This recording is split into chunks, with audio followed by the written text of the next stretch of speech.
बिस्मिल्लाहिर्रहमानिर्रहीम। First year आज हम सप्लीमेंट्री यूनिट्स पढ़ने जा रहे हैं। इससे पहले हम फ़िज़िकल क्वांटिटीज़ पढ़ चुके हैं तफसील से, बेस्ड क्वांटिटीज़, डिराइव्ड क्वांटिटीज़, ठीक है। उसमें एक चीज़ रह गई थी कि किसी भी फ़िज़िकल क्वांटिटीज़ को अगर हम रिप्रेजेंट करेंगे तो हमें दो चीज़ों की ज़रूरत पड़ती है। एक को हम कहते हैं मैग्नीट्यूड और उसी के साथ हमारे पास किसी की ज़रूरत पड़ती है यूनिट। फॉर एग्ज़ाम्पल आप लेंथ के बारे में किसी को बताते हैं जो कि एक फ़िज़िकल क्वांटिटी है, तो आप किस तरह बताते हैं कि मैंने 5 किलोमीटर फासला तय किया है, ठीक है। तो 5 हमारे पास क्या है, मैग्नीट्यूड है, और किलोमीटर हमारे पास क्या है, यूनिट है। इसी तरह आप किसी शॉप पे जाते हैं तो वहाँ पर आप कहते हैं मुझे 2 किलोग्राम भिंडी दे दें, ठीक है। तो 2 हमारे पास क्या है, मैग्नीट्यूड है, और किलोग्राम हमारे पास क्या है, यूनिट है, ठीक है। तो मैग्नीट्यूड हमारे पास क्या है, कोई भी नंबर है, एनी नंबर, ठीक है। और यूनिट हमारे पास क्या है, एक स्टैंडर्ड है, एक स्टैंडर्ड है, the standard with which things are compared, ठीक है। तो जिसके साथ हम चीज़ों को कंपेयर करते हैं, ठीक है। तो किसी भी फिज़िकल क्वांटिटी को रिप्रेजेंट करने के लिए हमें इन दो चीज़ों की ज़रूरत पड़ती है। ये एक चीज़ रह गई थी। अब हम आते हैं अपने टॉपिक पे ऊपर। सप्लीमेंट्री यूनिट बेसिकली जो फिज़िकल क्वांटिटीज़, बेस क्वांटिटीज़ के बारे में डिसाइड हो चुका था 1960 में। तो ये दो यूनिट्स रह गए थे जिनको बाद में सप्लीमेंट्री यूनिट्स का नाम दिया गया है। तो पहले पढ़ते हैं हम रेडियन। एक रेडियन है, तो हमारे पास रेडियन क्या है।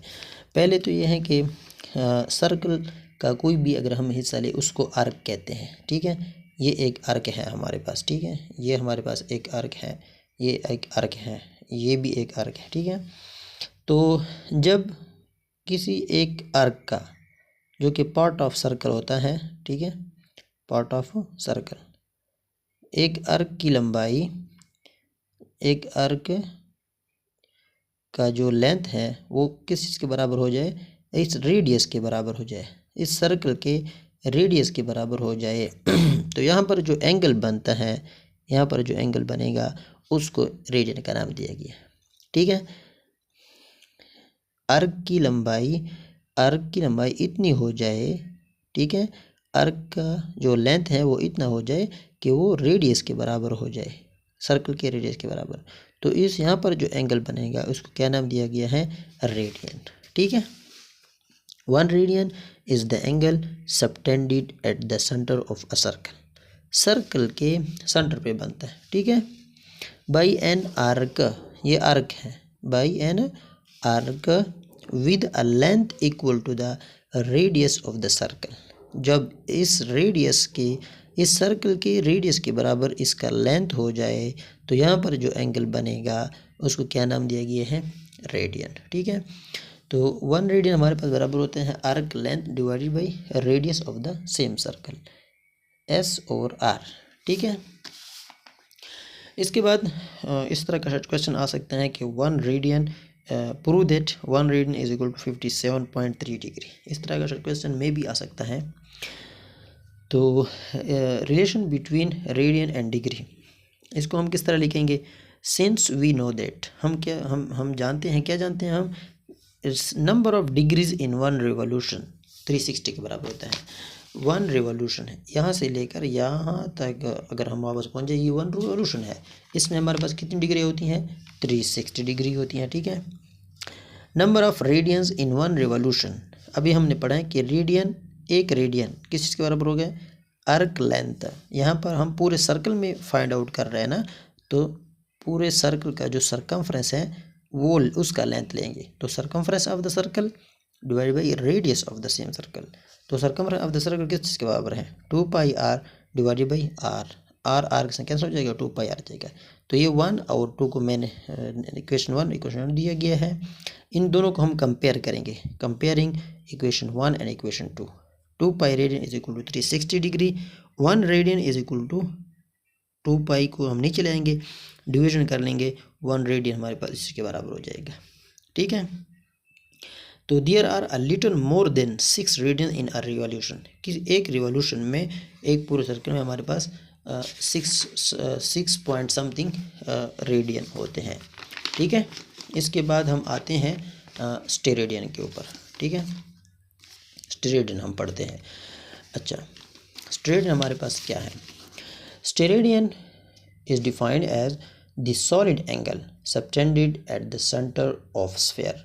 हमारे पास कोई भी एक स्फीयर है इस तरह। ठीक है, कोई भी एक स्फीयर है। जिस तरह फुटबॉल नहीं होता, आप कहते हैं कहोगे कि पहले भी सर्कल भी इसी तरह खींचा और ये भी, तो ये किस तरह है? फुटबॉल की तरह। तो यहाँ पर एक एंगल बनेगा फुटबॉल के बिल्कुल सेंटर में। वो किस तरह बनेगा? वो इस तरह बनेगा कि हमने क्या, subtend eight the centre of sphere, sphere के सेंटर पे एक एंगल बनेगा by an area, by an area. यहाँ पर कोई भी एक एरिया होगा, कोई भी एक एरिया हम लेंगे किसी भी तरफ से। ठीक है, जो क्या होगा?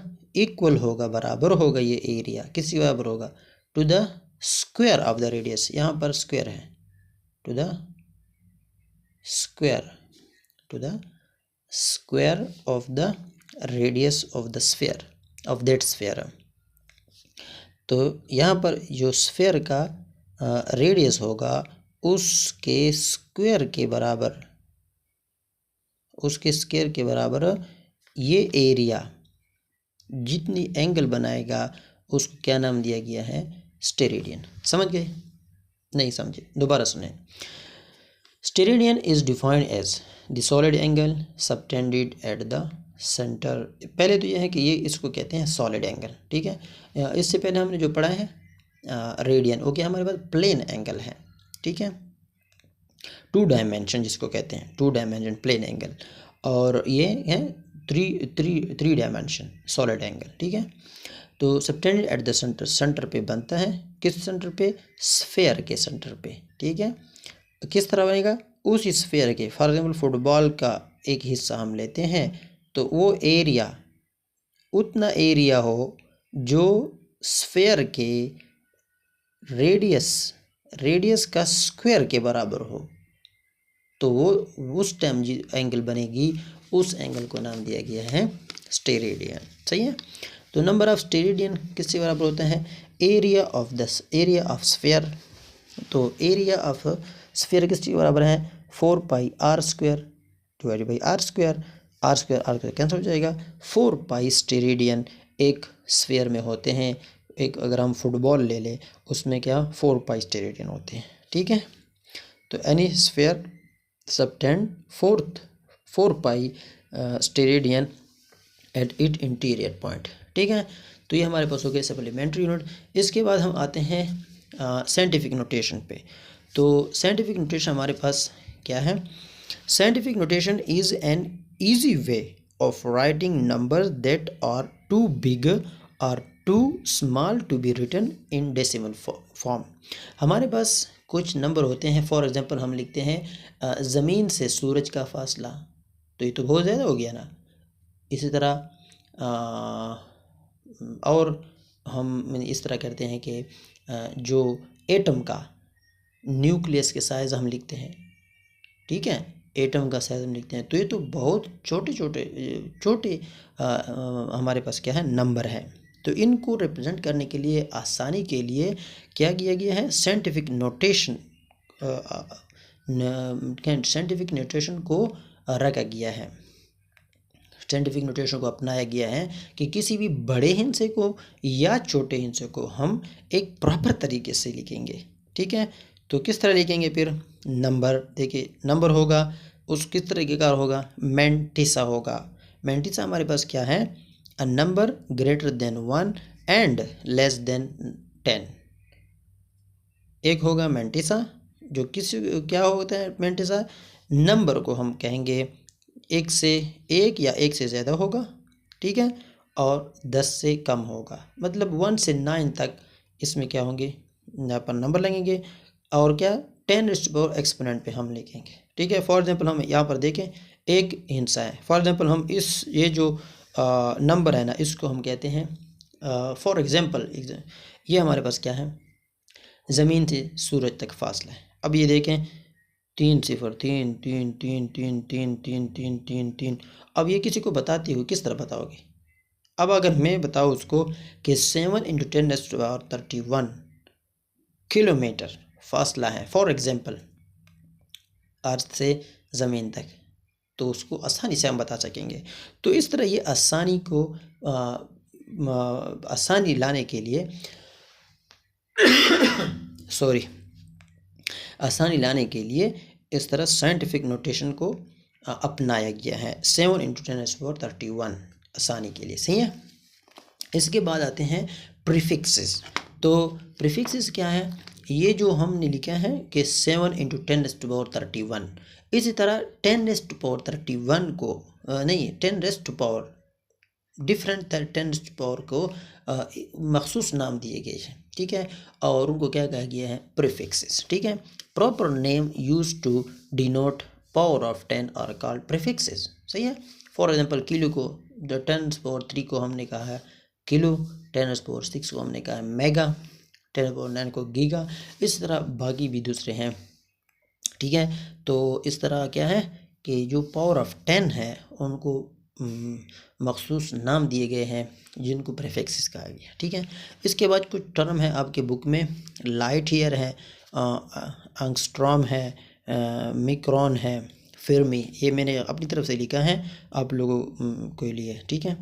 तो लाइट ईयर हमारे पास क्या है? लाइट ईयर, लाइट और ईयर, इसका मतलब ये है कि लाइट एक साल में जितना फासला तय करता है उसको लाइट ईयर का नाम दिया गया है। ठीक है।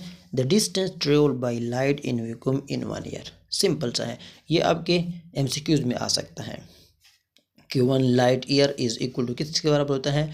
9.5 × 10⁻15 मीटर, 15 मीटर के बराबर होता है। ठीक है।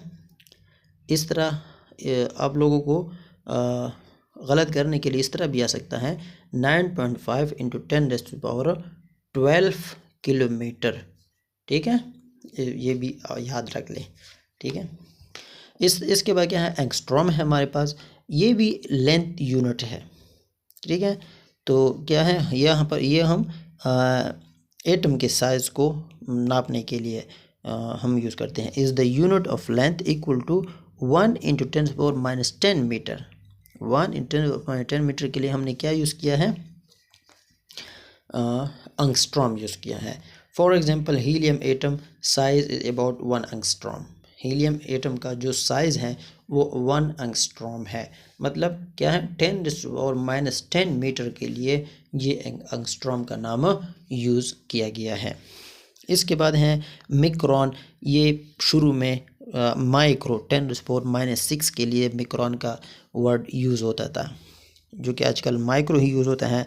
A micron is an absolute name of a micrometre. इसके बाद है फेर्मी। फेर्मी क्या है? इज़ द यूनिट, ये चारों यूनिट ऑफ लेंथ हैं। ठीक है। Is the unit of length equal to 10⁻15 metre के लिए फेर्मी का वर्ड यूज़ हुआ है। और ये क्या है? 10⁻15 मीटर न्यूक्लियस, हीलियम न्यूक्लियस कितना है? 10⁻15 मीटर है। तो 1 फेर्मी किसके बराबर है? 10⁻15 मीटर। तो ये तो कुछ आप लोगों के बुक में टर्म हो तो उसको भी मैंने एक्सप्लेन किया यहाँ पर। तो आज के लिए इतना ही। इंशाल्लाह मिलेंगे नेक्स्ट लेक्चर में। अल्लाह हाफिज़।